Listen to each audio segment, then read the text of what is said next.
ತಂತ್ರಾಂಶದಲ್ಲಿ ರೈತರ ಇಕೆವೈಸಿ ಮತ್ತು ಸಹಮತಿ ಪತ್ರವನ್ನ ವಿದ್ಯುನ್ಮಾನ ರೀತಿಯಲ್ಲಿ ತೆಗೆದುಕೊಳ್ಳುವುದು ಕಡ್ಡಾಯವಾಗಿದೆ.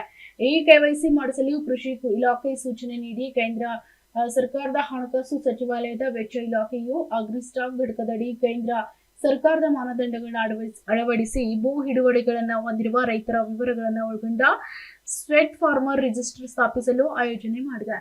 ಮಾನದಂಡಗಳ ಪ್ರಕಾರ ಫ್ರೂಟ್ಸ್ ಹಾಗೂ ಭೂಮಿ ದತ್ತಾಂಶಗಳು ಅತಿ ಮುಖ್ಯವಾಗಿರುತ್ತದೆ.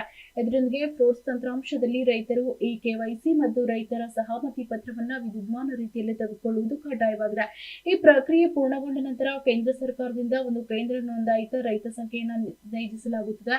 ಈ ರೀತಿ ನೈಜಿಸಲಾಗಿರುವಂತಹ ಕೇಂದ್ರ ನೋಂದಾಯಿತ ರೈತ ಸಂಖ್ಯೆಯನ್ನು ಕೇಂದ್ರ ಸರ್ಕಾರದಿಂದ ಅನುಷ್ಠಾನಗೊಳಿಸುವ ಪಿಎಂ ಕಿಸಾನ್ ಸಮ್ಮಾನ ಯೋಜನೆ ಸೇರಿದಂತೆ ಎಲ್ಲಾ ಯೋಜನೆಗಳು ಕಡ್ಡಾಯವಾಗಿ ಬಳಸಲಾಗುತ್ತದೆ. ಕೇಂದ್ರ ಸರ್ಕಾರದ ಪ್ರಮುಖ ಯೋಜನೆಗಳಾದ ಬರ ಪರಿಹಾರ, ಬೆಳೆ ವಿಮೆ, ಪಿಎಂ ಕಿಸಾನ್ ಯೋಜನೆಯಡಿ ಸೌಲಭ್ಯಗಳನ್ನು ಪಡೆಯಲು ಕೇಂದ್ರ ನೋಂದಾಯಿತ ರೈತರ ಸಂಖ್ಯೆಯು ಕಡ್ಡಾಯವಾಗಿರುತ್ತದೆ.